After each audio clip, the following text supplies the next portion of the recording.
right into our topic today.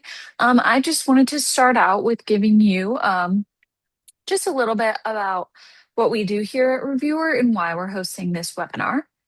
So, Reviewr is an applicant management software. So, essentially, any program where you're intaking any sort of application and judging it or reviewing it, we can run. So we run everything from scholarships to grant programs, award programs, different contests and competitions. We run different corporate giving programs, call for speakers, all sorts of things like that you can run within Reviewr. And essentially, the reason we are hosting this webinar today is over the years here at Reviewr, we have ran thousands of different award programs. So our goal was kind of just compile some of the best practices that we've seen and some of the things we've seen be really successful for our clients and just within the award space in general. Um, excuse me, and just kind of try to pull those together for you guys so we can give you the 6 pillars to a fair and efficient member recognition. So essentially, this will be focused around our judging and reviewing process and kind of how to run that as fair, consistent, and efficiently as possible. So, my name is Callie. I run all of our marketing here at Reviewr, and my role in this webinar is just to kind of share some of the things that I've been seeing based on just some research in the award space in general. And I have Hallie here from my team, and I'll let her introduce herself.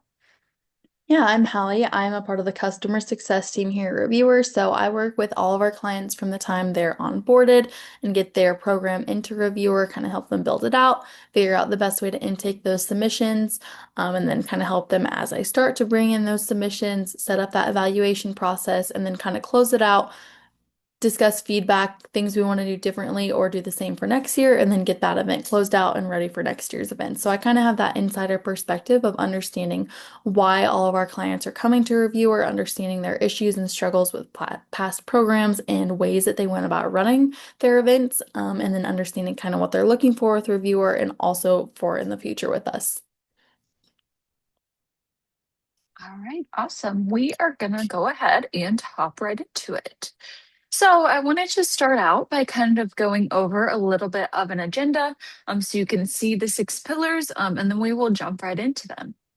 So the first one is smarter workload distribution. So being able to distribute your applications to your judges efficiently and to prevent fatigue of your judges. Two is submission order bias and randomization. This is an issue that we have been seeing, just overall bias in the space, and some ways to kind of combat that. Our third one is designing a scorecard for consistency and just overall fairness. Our fourth is member choice voting and expert judging. Our fifth one is data redaction and privacy. So, this is all about the privacy of your applicants and what you do or don't want your judges to see from your applicants. And then we will finish off with some AI enhancements and kind of how AI can work within the judging slash review section of your program. Yeah, so the first thing we're going to talk about is the Smarter Judge workload distribution. So some of the things that we're seeing as our clients are coming over into Reviewr is that the process they are going about is all of their nominations are reviewed by all of their judges, which then leads to judge fatigue. If you have any more than really 20 submissions, and you have every single judge every single submission, that is a lot of work to put on your more than likely volunteers. Each judge reviews the same static list in the same order, so every single judge across your program is going to see every single submission in the same order, and every single time that they go in and look at those submissions, they're going to be in the same order. Manual tracking in spreadsheets. So this is a big undertaking for you all as admin, taking that time to get those reports that you need, understand kind of have a way to file and keep track of everything. And then the last two things kind of go hand in hand. Your judges are not scoring on time or at all, so that's something that you have to keep track of, check in on, send them reminders, updates. And then at the end of the day, if they don't get that done, you have to reassign them to somebody who will get them done, who has also already judged them however many times, which is an issue. So, some of the ways that we kind of like to combat those issues is first of all, we really encourage each judge to not have more than 15 to 25 submissions to review. And that kind of takes away that potential of judge fatigue. Group-based evaluations, excuse me. We really like to use the word buckets. That's kind of our term around here that we like to put each submission into. So whether that is your different award that you are, if you're running multiple awards in one submission, we'll separate by that. If there are certain criteria or categories, I guess, within your event that you want to separate by, we do it that way. Otherwise, we just kind of separate it to kind of give that even workload for all of our judges. With that, we do a lot of random assignments. So instead of you having to manually go and pick out which submissions are going to be reviewed by each judge, making sure that those numbers are even, we can do that for you. Automated progress dashboard. So this is really important for you as admin to just kind of have a quick, easy view to understand how things are going, whether that be during your submission intake or during that evaluation period to keep track of how many nominations are still need to be reviewed, kind of keep track of each judge. With that, balanced assignments across the panel. So making sure that each judge has around the same amount of assignments, just to, again, kind of make it more fair for them, an easier workload, kind of all that same idea. Logic-based scoring, Callie will give a really great kind of rundown on why this is so important, but making sure that there's meaning behind how and why you're scoring each applicant. And then automated judge follow-up. So again, we understand that this probably is not your main job as running this awards program or whatever program you are running. And so as many automations and as many ways we can make it easier for you all as admin is super important. So automations to the submitters, also to those judges. Just making sure that everything gets done and less work for you.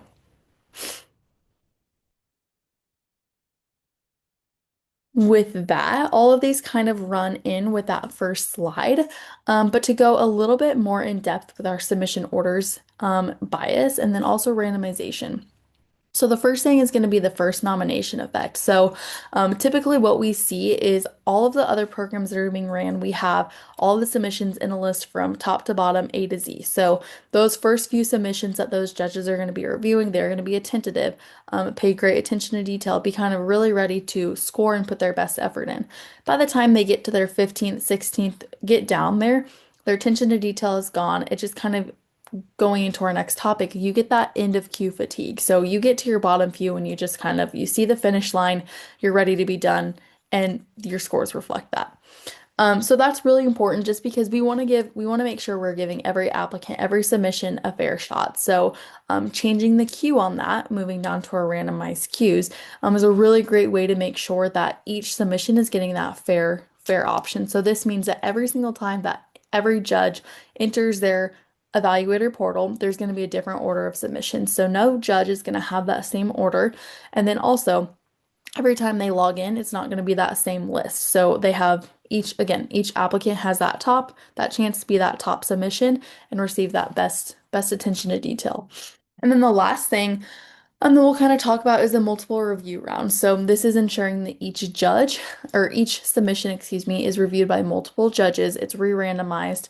And that just kind of avoids having one specific judge have too much toll, have too much power on what submission is going to be finalized or not. So having multiple judges judge each submission, but not necessarily making each judge review every single submission, if that makes sense. With that, I just kind of wanted to show you guys a little bit of what that judging looks like. I will get that pulled up for you.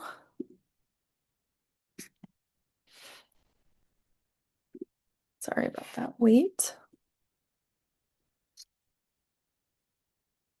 Perfect. So this is going to be kind of your judge panel configuration, kind of quick overview of what that looks like. So just as a quick overview, you can see your judges and your groups down here. You can see your group, scorecards, all of that. And then if you click into the Manage Judges, you can see each of your judges, what group they're a part of, if assignments are made, how many submissions. And then something else that is really, really a great thing to kind of keep track of is your judge to applicant ratio. This is a really great way to ensure that you kind of have as many. You want to have kind of that one-on-one. It's similar to like in a school where people like to say, yep, we have a 1 to 13, one teacher to 13 students ratio. They are getting a better education, more attention put on them. Kind of same idea for that judging situation. So just kind of a quick little overview of kind of your judge assignments, getting that good view, understanding what everything kind of looks like.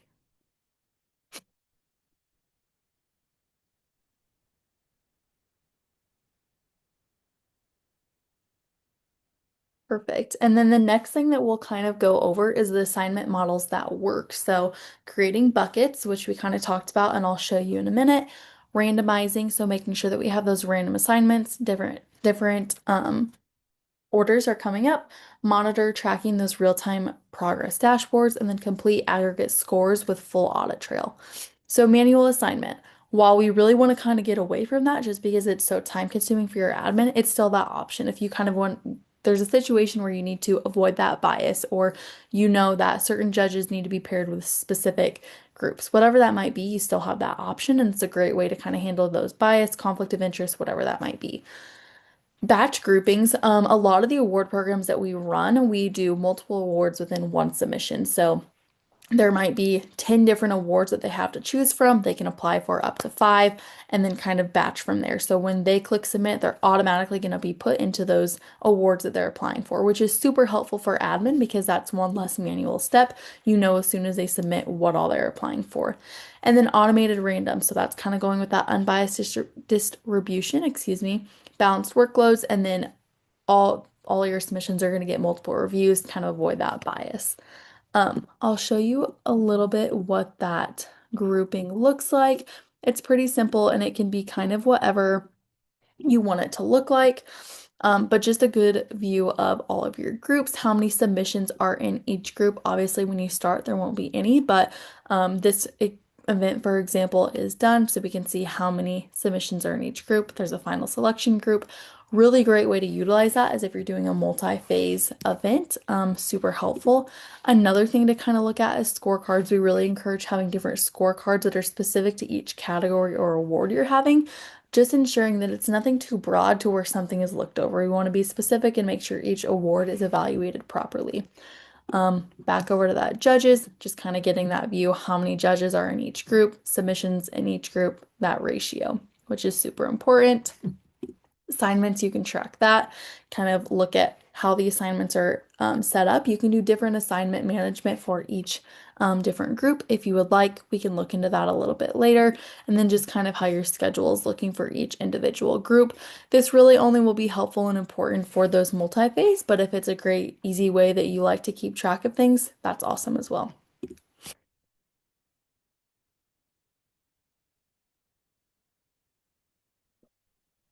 All right. So now we are going to roll into being able to design a scorecard that drives consistency amongst all of your judges. So why this is important is just from what we have seen is a lot of judges scoring very differently from one another and just wanting to build a scorecard that will allow them to be able to judge consistently from judge to judge. So, some of the best practices and ways that we've seen that be achieved, the first one being applying an emotional response to a number. So, to break this down into simple terms, my version of a six might be different than Hallie's version of a six. In her mind, a six might be a really good score, and in my mind, a six might not be a very good score. So, being able to put an emotional response with that can be really effective. For example, if I go back a slide, as you see here, they are grading 1 through 4, 1 being poor, 2 being fair, 3 being good, and 4 being excellent. So they are applying that emotional response to it to kind of give more of a baseline for your judges of where they're scoring at.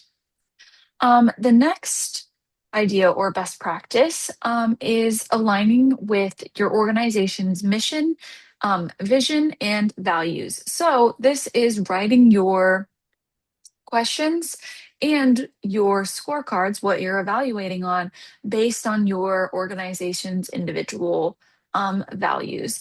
So your association probably has different missions or goals or kind of held values of your organization.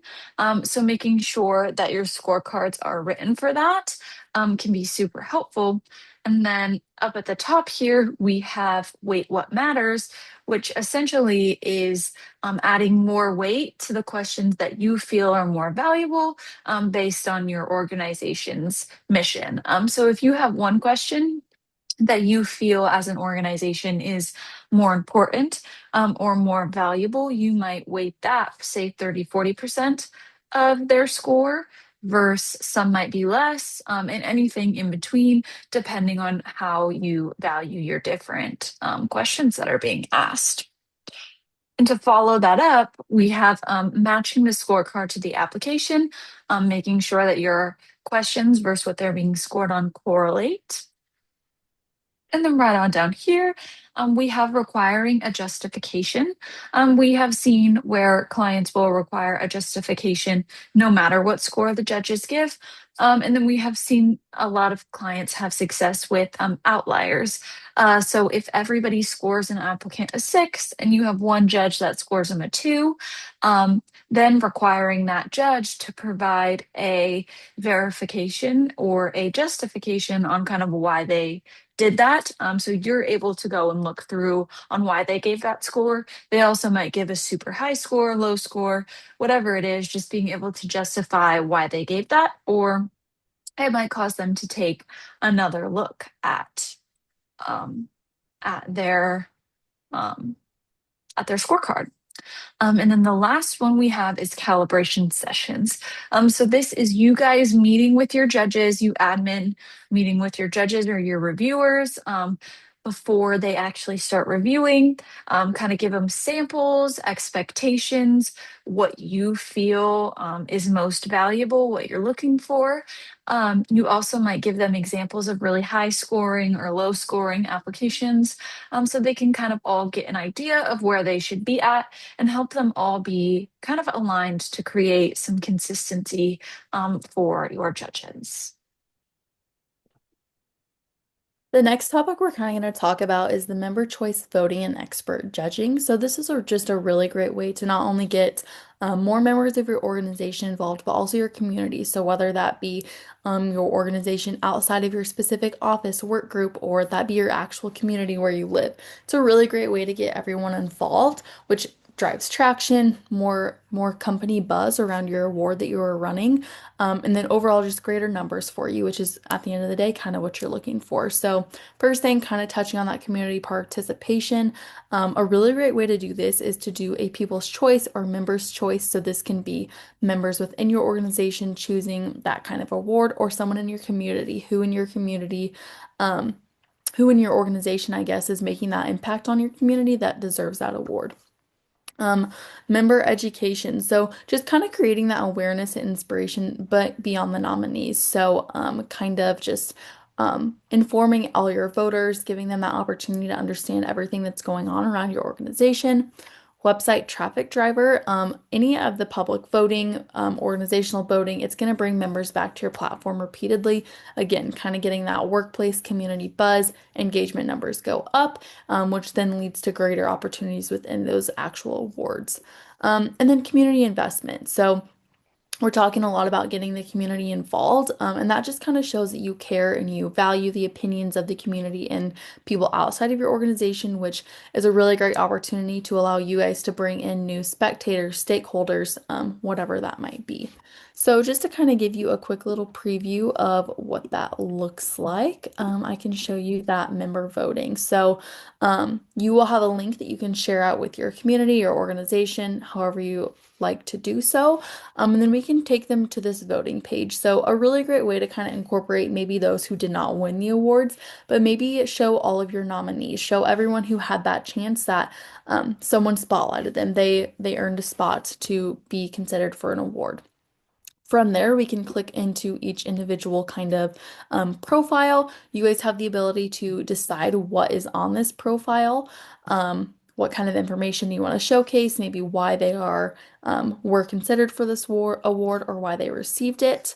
And then from there, you also can add pictures to your showcase. So any pictures that kind of pertain to the award, let people kind of know who they're voting for. And then there's the actual voting component. So you can either do a thumbs up and thumbs down, or you can do a number voting. And then that's another really great way to kind of just, again, incorporate that outer community and show that they nominated someone for an award based on their involvement and their commitment to kind of helping you grow as a company. They picked a award winner, which is super, super fun and important to get everyone involved. All right, now we are going to move into integrating member choice without compromising credibility. Yes, so kind of this is just kind of going along with that same first slide. First of all, talking about a balanced approach. So, just kind of emphasizing that this voting member recognition involving everyone outside of your organization isn't going to replace your actual judging of who is winning awards. It's just a great way to kind of get everyone involved and maybe do a new separate award that is specifically just to, um, the community, or another way just to kind of let those nominees and applicants kind of see that there are people who are voting for them, working with them. Just a really great way to kind of bring everyone together. So option one would be your weighted input. If you did want the community to have some kind of pull on some of the awards, you could do their votes are weighted smaller percentage. And then obviously your panel is gonna provide more of that weight. The combined score of the two can determine the winner, and then you can have just make sure you give that full transparency on that kind of the method to your madness. Option two would be to do a separate category. So kind of what we talked about in that last slide, having a community voting versus your internal awards. And then option three would be your finalist selection. So your board, your committee picks your final top five, top 10 people for your awards, and then the members are the ones who vote to decide who really kind of is deserving of that. All right, so now we are moving on to our fifth topic, which is data redaction and privacy. So this is all focused around blinding data that you don't want your judges to see. We have seen some of our clients tend to um, intake some really sensitive data on these applicants. There might be personal data, or we also see the case where possibly the judges might know the people that they are evaluating. So being able to kind of cover up some of that stuff for the judges so they aren't able to know who they're evaluating, or some of the sensitive data that they don't really need to judge on can be hidden, for example, a social security number or something like that. Um, and just a little example for you right here. You can see the member name was then turned into a number. Their company can be hidden, things like where they're from, and then headshots, things like that. So you can make it so that the judge is not aware of who they are evaluating.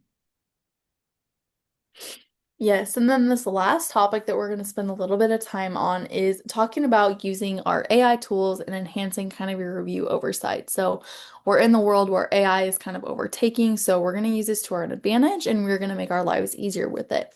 First thing is going to be that nomination summary. So a lot of awards that we see, there's a bunch of pages longer, and sometimes it's just a ton of applications. So option one is that if you maybe you don't have a ton of applications, but they're long, your submissions are long, that first round, then you maybe just want to weed some applicants out. You just want to kind of get a good look over and just based on the summary decide who's going to really be considered versus who can we kind of not look into as deeply. A summary is going to be super helpful for that because it's going to speed that up. On the flip side, if you have a ton of submissions, and there just is no way that you can assign all these to your judges. You can do a nomination summary, um, take a quick peek at all the summaries, and then kind of decide from there who's going to move on and actually be reviewed by your judges versus who's not. Second thing is scoring normalization. We've talked about this a little bit, but there's no matter how you kind of run it and pick your judges, you're gonna have some tough scores and you're gonna have some easy scores. It's just kind of the difference in how you view things. And so a way that we like to kind of combat that is we like to do a score normalization, which I'll show you, and it's a really great way to kind of even the playing field out. So whether you're a tough score or an easy score, you have that same benchmark. Um, Outlier detection. This is also really important, kind of honing back in on we want to keep things fair for our applicants. If you are going through your submissions and you see that some of these submissions have really high scores by 90% of the judges, and then there's that one that gives them a super low score. Gives you that opportunity to kind of look into it, see was this a mistake, was it intentional, and then kind of bringing back in what Callie mentioned earlier, that justification piece. So why did they do this? Was it an accident? Give us a little bit more explanation why your response was so different than everyone else's. Um, AI-powered deliberation. So with that kind of separation of our buckets and our categories, that's a really great way for AI to kind of help us understand where most of our attention needs to go to in those categories versus where it's not. Nominee comparisons, another really helpful item for your judges. A lot of things that we see that with people who are running awards in Reviewr right now is the admins say, okay, judges, please evaluate all these submissions, but pick out your top three and let us know. And so when it comes down to it, maybe there's two or three that you're deciding, well, who is going to get that bump up and be in that top three and move forward. So nominee comparisons allows those judges to have submissions side by side so they can just take a peek, understand, compare, say, yep, this one is a better one. The rest of them are not in my top three. And then the last thing is document verification. Again, making the jobs easier for you as admin, but also for the judges, and not having to look into each individual document that was uploaded and make sure that what they submitted within the actual form matches that document they uploaded. Super helpful, going to be less time consuming for you as an admin to make sure that everyone who's applying is being truthful, honest, and then also same for those judges. With that, I'll give you guys a quick preview of kind of everything that I just talked about.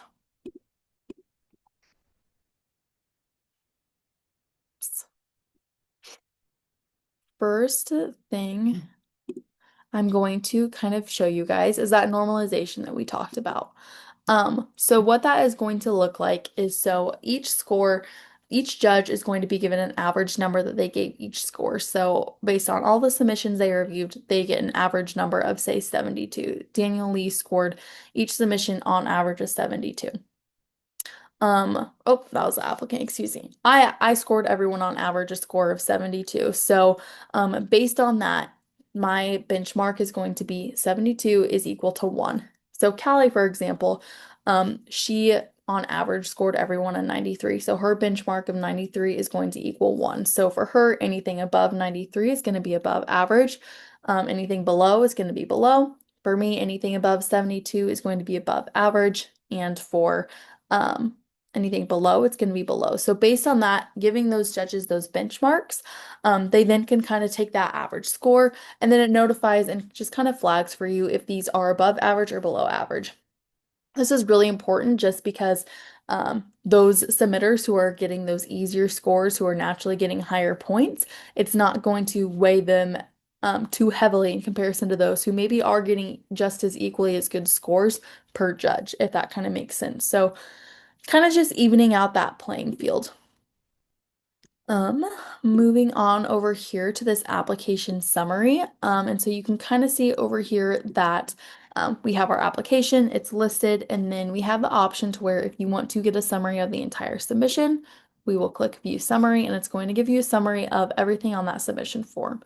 You as admins can help us come up with prompts to feed the summary. So if there's certain aspects that you think can be skipped on the summary versus those that are more important, we can kind of customize that for you. And then you also have that option to do summaries in each individual section. So maybe there are sections where you really need to read in and hone in on the entire thing, but then things like applicant information don't need to look at as in depth, and so you have that summary. Last couple of things is document verification. This is going to be for if you are uploading those tax documents for scholarships, for example, uploading transcripts. So that's what this is an example of, is of a scholarship. And so they uploaded their transcript. And so the first thing that we kind of look at is cumulative GPA. So they entered that in the submission form as 3.75. AI was able to verify that the transcript or the GPA shown on that transcript was also 75, so that was good to go. However, they entered that they completed 45 credit hours on the in the submission form, but on the transcript it's only showing 42. So, kind of being able to look at that, flag it, see if it was a mistake, see if it's right. A great way to kind of look at that. Last thing that I kind of wanted to show you was the comparison feature. I'll X out of that so I can show you. So for example, we are looking at a submission right now. Just finished the evaluation form. You can see the evaluation is over here, and we are done with that. And now you're down. I don't know who's going to be my top three. I'm deciding between Greg and someone else. So I'm going to decide between Greg and Michael Scott. From there, I have the opportunity to compare these submissions side by side. At the end of the day, I decide that Dr. Gregory's is better, so I'm going to X out of that, exit compare, and I'm going to move my ranking up. So you have the opportunity to display each ranking, move them around based on that comparison.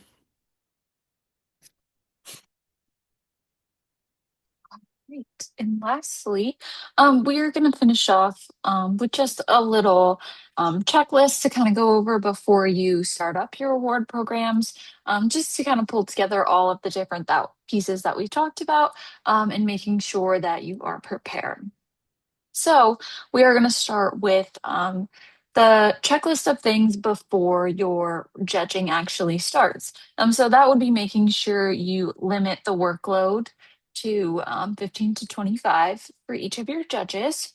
Build scorecards with anchored score levels. So that is putting the emotional response to it, like we talked about. Run a calibration session with sample nominations or sample applications for your judges to see. Um, Configure your data redaction settings, making sure that everything will be hidden that you would like to be. And then set up randomized assignments, so making sure that your applications are randomized among your judges. And then during the review process, this is kind of your admin time period to really just monitor everything as it's going on. So that would be monitoring progress kind of daily on dashboards, and having those dashboards is super important because you get live how many have been judged, and you can kind of catch those red flags if there are any inconsistencies or any big red flags that look very different from the others. You can catch those immediately and have your judge take another look at it, or you and your committee could take another look, whatever that might be, and then launch your member choice voting. And then lastly, before you make your final choices and your awards are given out, normalize the judges' scores, review outliers with the committee or yourself, integrate member choice results if that is a part of your process. Prepare a defensible audit trail, making sure that you are able to defend and prove and show your process from start to end. And then gather judge feedback. So gathering judges' feedback is super important to kind of see what they like or didn't like, and possibly change scorecards and questions in the next year moving forward. Well, if we don't have any questions today, thank you all for attending our webinar and be on the lookout for our follow up from somebody from the reviewer team. Thanks, guys.